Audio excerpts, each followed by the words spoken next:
Hey, Changemaker! Welcome to Learning for Good, the only podcast that teaches nonprofit leaders how to leverage training to drive performance, improve capacity, and fuel their mission impact. Do you ever feel like your nonprofit is growing, but your people just aren't keeping up? Or like you're fixing the same problems over and over? Do you wonder how to build confident, capable staff who know how to lead, not just execute? If we haven't met yet, I'm Heather, and I know how hard it can feel to get people to do what's expected of them. Trust me, I have 3 kids. I've tried telling people what to do and how. I've tried the traditional training approaches, and I realized that just doesn't work. And that's when I started researching what does work. Now, I help mission-driven leaders use learning to drive performance, build capacity, and make change that lasts. And I'm sharing it all on this podcast. So block your calendar, turn off your Teams or Slack chat, and let's dive in. It's Learning for Good. ChatGPT and other large language model powered tools have taken the world by storm this year. All of a sudden, if you weren't using generative AI before, you are now. And organizations are grappling with what and how not to use it. We all see the potential in it, but there's still so much yet to learn. We've also seen tremendous job loss and changes in 2025, especially in the nonprofit sector. The APA's 2025 Work in America report shares that 54% of U.S. workers feel the stress of job insecurity. And much of that can even be traced back to all the government policy changes. The Work in America report shared that 2/3 of working adults in the U.S. said their companies were impacted by these changes. 46% of people being impacted felt like their work was having a significant impact on their mental health. And that has led to sleep challenges, relationship issues, and more. So what do we do for ourselves and for those working inside of nonprofits? There's been so much change at such a rapid pace, and we're paying the price. That's what we're going to explore today as we go from burnout to breakthrough with Dr. Reggie Thomas. Let's dive in. It's Learning for Good.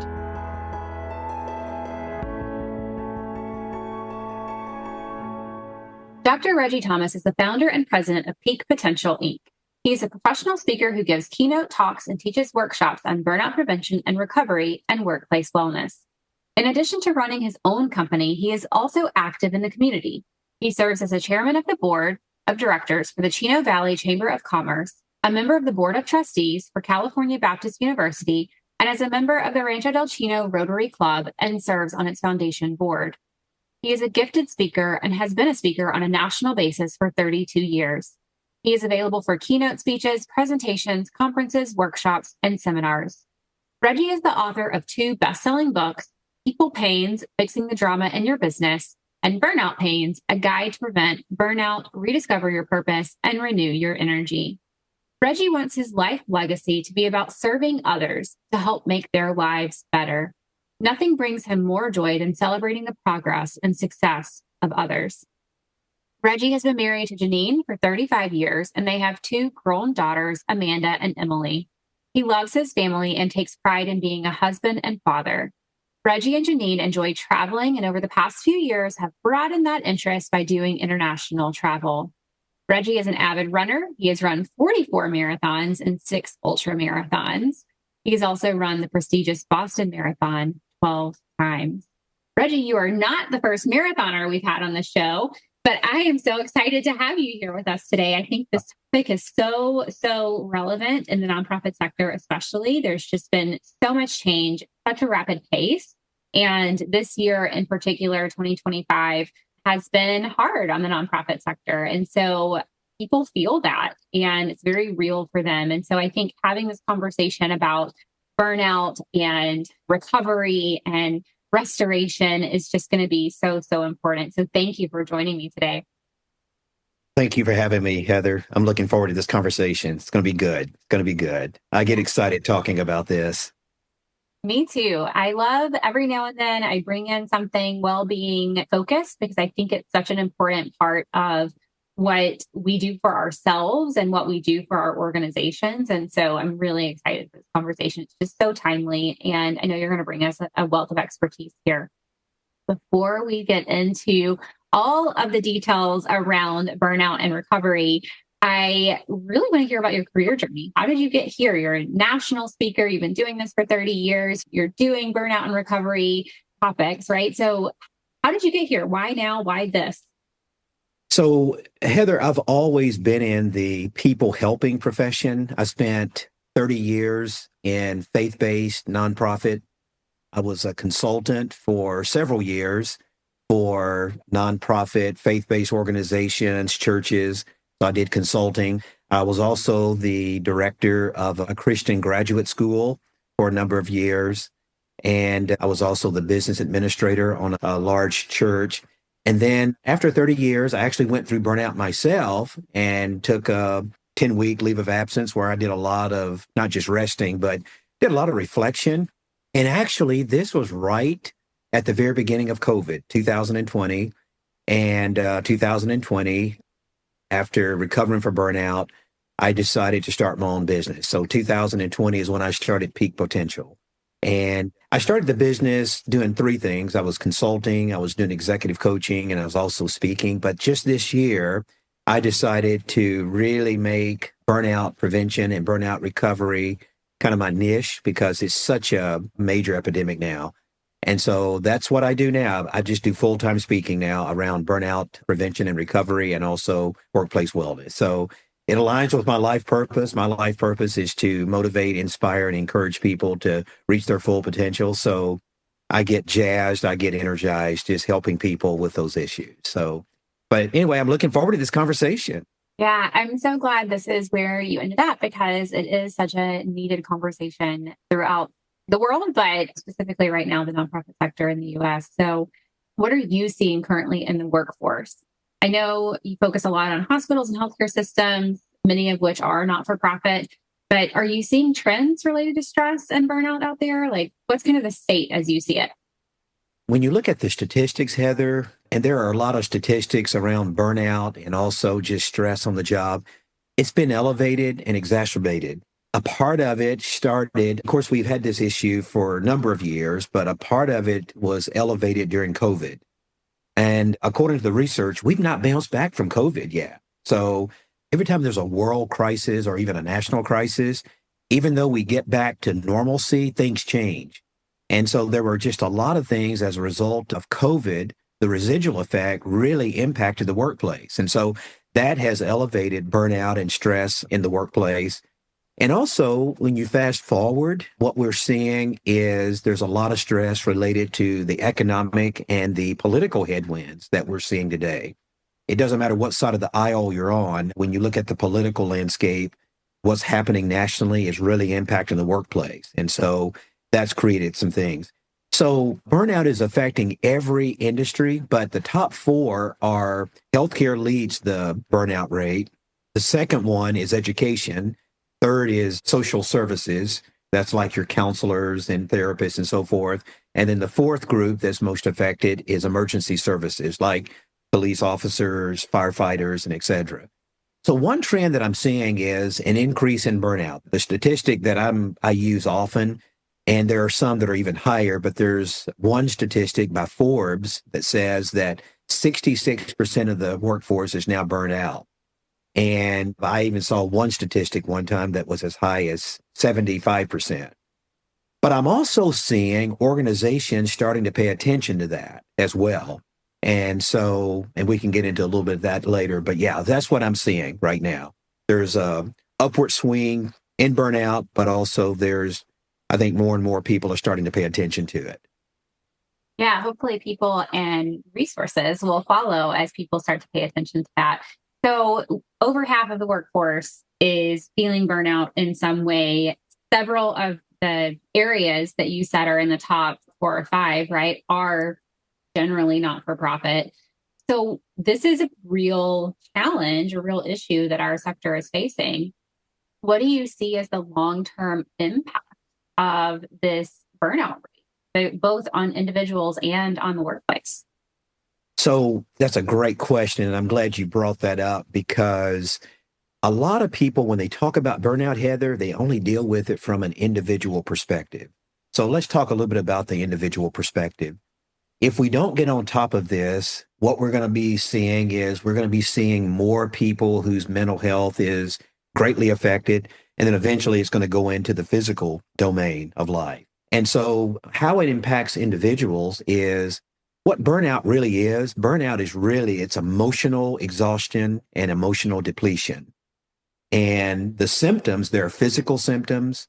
And the physical symptoms, there are so many different types of physical symptoms. I mean, there's gastrointestinal issues. You mentioned insomnia. People, they develop cardiac issues because if they don't get on top of it. So those are some of the physical issues. There are also behavioral symptoms of burnout. People begin to isolate themselves. It affects relationships. They get so stressed, it affects their marriage. It affects their relationship with kids, their friendships. And then there's the emotional symptoms, and that's where you just check out. You probably have heard about quiet quitting. That's a term that came out probably 2 years ago. It's people who stay on their jobs because financially they can't afford to do anything else. They have to stay there to pay the bills and put food on the table. But quiet quitting just simply means you show up every day, but you don't show up. Okay. You're there physically, but emotionally you're checked out. You're not energized by your job. You're drained, you're depleted, and you're just simply going through the motion. So that's how it affects individuals. The part that people ignore sometimes is the institutional and the organizational impact. When people get burned out, it affects the company's retention rate. It affects productivity. It affects and impacts culture. And then it impacts the bottom line financially because you start having to give people time off. When people leave, it costs $100,000 to replace an employee. So there's not only just the cost of productivity and performance, there's a financial cost as well. So it's a major epidemic with some major consequences if we don't address burnout. Yeah, I completely agree. And I think we're seeing that. You mentioned quiet quitting. That's something in the last couple of years that's gotten some attention. And I think we're seeing the impacts both on the individuals and on the workplaces right now. So now it becomes a question of what do we do about it? How do we go forward from here? So when you think about this, and I know this is a lot of what you talk about when you're speaking, but how can we start to make that shift so that we're going from this place of burnout to really a place of breakthrough and into the new world, new era where we can be thriving instead of just barely getting by? So I'm encouraged, Heather. Let me tell you why. I am encouraged because I am a baby boomer. And baby boomers we're probably at the end of our career. There are fewer baby boomers in the workplace now, but baby boomers brought a different set of values into the workplace. It was like overwork, overwork, overwork, push, push, grind, grind, grind. Now, the millennial generation, they are just over 50% of the workforce. And by 2030, they're going to be about 95% of the workforce or so. And they are bringing a different set of values into the workforce. They're not about overwork. They're about meaning in work. They're about boundaries and life balance and self-care. And so I think just the fact that we're having this generational switch, I think we're going to see a different type of workforce.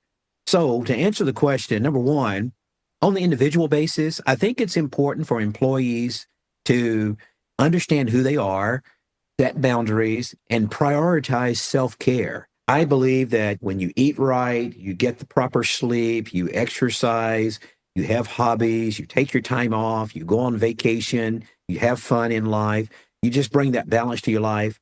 That helps you to prevent burnout. Okay. So I think on the individual level, we have a responsibility to take care of ourselves. Your employer can't do self-care for you. That's on you. You've got to take care of yourself. But I also think that there are things in the workplace that organizational leaders need to do. I think organizational leaders, they need to understand that burnout is an epidemic and they need to have empathy and compassion for their workforce, for their employees. And I also believe that employers and organizational leaders, they need to really help their employees set those boundaries, cooperate with those boundaries, encourage them to set boundaries and to exercise self-care. One of the things that I'm seeing in the workplace is some organizations are creating what is called a well-being plan that can take shape in different ways. But I know of one organization, they have a counselor on site and they encourage their employees to every year, at least once a year, to have a check-in with the organizational counselor. So there are workplace wellness programs that a lot of companies are doing. And so the responsibility is on the individual, but it's also on the employer as well. Do you wish you could connect with other nonprofit learning and development leaders? I know what it feels like to want someone to bounce ideas off of and to learn from, someone who really understands you and your work. Imagine if you could have a simple way to meet people in the field, ask questions, and share information. That's why I created the Nonprofit Learning and Development Collective, where nonprofit L&D, talent management, and DEI leaders can connect with each other quickly and easily in a virtual space. When you join this community, you will walk away with a new, diverse, and powerful network and a sounding board for your staff development needs. So if you're ready to exchange ideas and collaborate with your peers, come join the Nonprofit L&D Collective.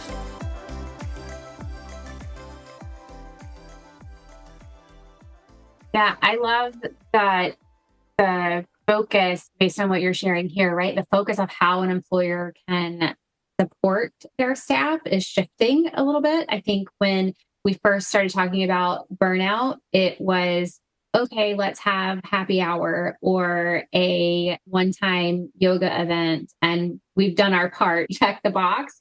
But now there really is this shift towards some sort of actual plan and program to help support staff. Are there other things that you feel like organizations can and should do as they're thinking about creating these well-being programs and supporting their staff during this time? I'm going to get personal here. So I mentioned earlier that I spent 30 years as a nonprofit faith-based leader. So I spent most of my life managing and supervising people.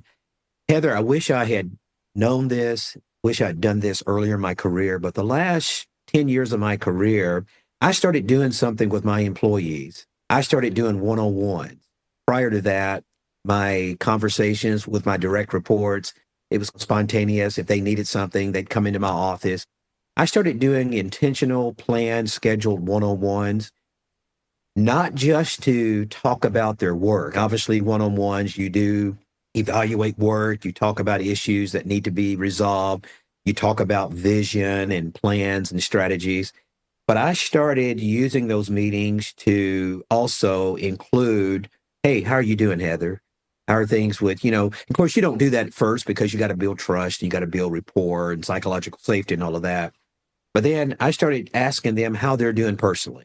And I started asking personal questions in those meetings. But the second thing that I did is once I built that rapport with my staff, I worked with them to put together a well-being plan, because in the faith-based nonprofit world, burnout is high, because I actually went through burnout myself. And so one of the things that I did was I helped them put together plans, very simple. And then I included that in their performance evaluation. So when it came time for performance evaluation, we didn't just talk about their job. It was also how they were doing with the organizational values, but also how they were doing with their well-being plan as well. So those are ways that you can hold your staff accountable, not just to their work, but taking care of yourself. And it's so important. Like you said, there's at a certain point, it's the responsibility of the individual to take care of themselves. Nobody can force you to take care of yourself. And so there is some self-responsibility, self-accountability there, but building in opportunities for self-care, opportunities to understand and set boundaries within the organization is really helpful. And to have leaders who understand the importance of that and empathize with their staff and show up in a way that helps their staff set and keep and maintain those boundaries and work on that whole self picture, because what happens outside of work impacts work. I think that there's so much value in that. And so I love that you discovered that even really before you faced your own burnout story, you discovered that there is importance here and we need to be talking about this and prioritizing this. And you implemented that with your team. Right. So, Reggie, any final words of advice as we think about our organizations, our sector, the individuals within the sector who are facing burnout and are ready for that breakthrough? Any final words of advice you would give them? Heather, that is my favorite question that you've asked me all day. It's like a lofty one, but let's go for it. All your questions were home runs, but this is like a grand slam. Heather, one of my burdens in this, oh my gosh, one of my burdens in this is I think it's time for us to stop stigmatizing burnout. I believe, honestly, that the statistics that we've talked about earlier are much higher. People don't feel safe talking about it. They don't feel safe acknowledging where they are. And people don't feel safe because of the labels that we put on burnout. Burnout is not a physical condition. It is not a disease. It is not a mental illness. In fact, when you look at the American Psychological Associational journals, you will not find burnout as a mental illness. So in our society, we have conjured up this perception that burnout means that you're a crazy person, that you're off, that you're mentally ill, that you're a psycho, that you're having a nervous breakdown. All those stigmas, it keeps people isolated. And I know for me, when I went through my own burnout, Heather, I was burned out 2 years before I even shared it with anybody, because working in a faith-based nonprofit world, you're supposed to be strong. You're not supposed to go through burnout. It's a weakness. And we've got to diffuse this myth that burnout is a weakness. It's not a weakness. It's a warning sign that something is wrong and something needs to change and that you need help. So first of all, I would say we need to start normalizing the epidemic. It's a normal thing right now. It's real, and we need to acknowledge that. And then once we acknowledge that, we need to not put people in a box. We need to make sure that we get them the help and the support that they really need. The second thing that I would say, can you tell I'm passionate about this? The second thing I would say is pay attention to the symptoms. Don't do what I did. First of all, the symptoms were there when I went through my burnout, Heather, but I didn't know it was burnout. I thought I was just tired. I thought it was just fatigue. I thought it was just something I was going through at the time.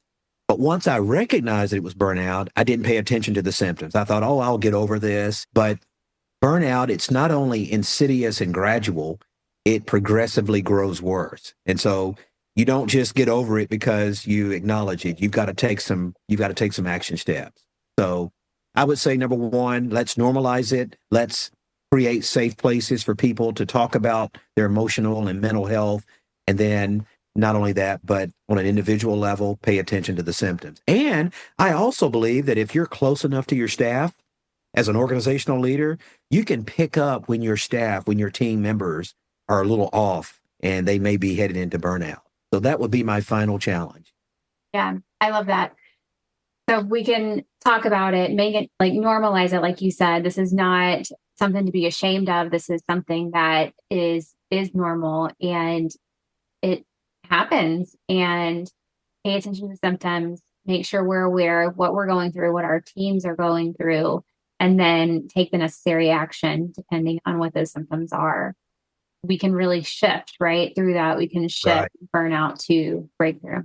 Reggie, I have loved our conversation. I think this is just such an important thing for us to continue to talk about, to your point, to normalize the fact that burnout is here and we have a lot of people in our sector who are facing it and a lot of organizations are being impacted by it. So to have this conversation, to be able to lift this conversation up in the podcast, I'm especially thankful for you and your time today.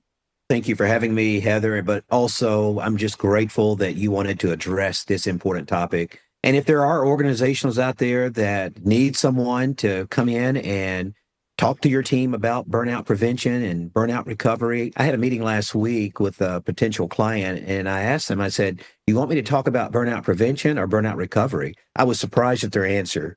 They said, Reggie, we want you to talk about burnout recovery because so many of our team members are already in burnout. They need to know that there's hope and they need to know how to get out of it. So that really surprised me. That really surprised me because I do so much in burnout prevention. Before you get there, this is how you not get there. But what I'm finding now is there's so many people already in it. So they need to know how to get back to their normal selves and back to health and wholeness and well-being. Yeah, it's so important. I know specifically in the nonprofits, right? Like our missions depend on people. At the end of the day, they depend on people. And so our people have to be well. Yes. So thank you again for addressing this topic with me. Thank you, Reggie. Burnout is real and it's impacting our sector. It's impacting your nonprofit and it might be impacting you. It's time our organizations had well-being plans in place. Our leaders knew how to help staff navigate burnout and recovery. And it's time probably for you to also put some things into place so that you either don't reach this place or so that you can climb out of this place. Our lives are too important. Our organization's missions are too important. We cannot stay in burnout. We have to get to breakthrough. I'll see you next time on Learning for Good. Hey friend, was this episode helpful for you? Did you like what you heard? Do you want more content like this? Here are 3 things you can do. Hit subscribe, leave a review on Apple Podcasts or your podcast app of choice, share this episode with a colleague. This means so much to me personally. I read every review, but it also helps me learn what content you like most so I can create more of what you want. All right, turn that Teams or Slack chat back on when you're ready, and I'll see you next time on Learning for Good.